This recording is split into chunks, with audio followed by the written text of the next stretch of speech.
Welcome to Kenton's videos. Enjoy the video. In this video, I will explain how to make hummus from dry chickpeas. First, you'll need to soak your dry chickpeas. This crucial step softens them significantly and helps reduce their cooking time later on.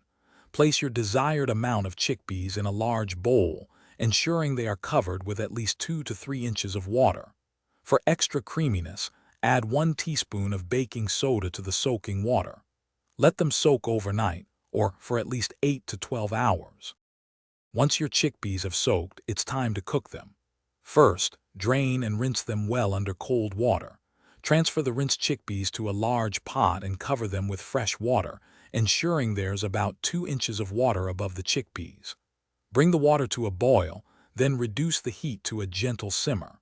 Cook for approximately 60 to 90 minutes, or until they are incredibly tender and easily mashable.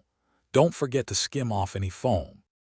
Now for the exciting part, blending your hummus. In a food processor, combine your warm, cooked chickpeas with about 1/2 cup of tahini, the juice of 1 large lemon, and 1 or 2 cloves of garlic. For an extra smooth texture, add about 1/4 cup of very cold water or a few ice cubes. Process until the mixture is wonderfully smooth and creamy. Taste and adjust the seasoning with salt and additional lemon juice to your preference. Your homemade hummus is ready to enjoy. To serve, spread it onto a shallow dish. Create a swirl with the back of a spoon and drizzle generously with good quality olive oil.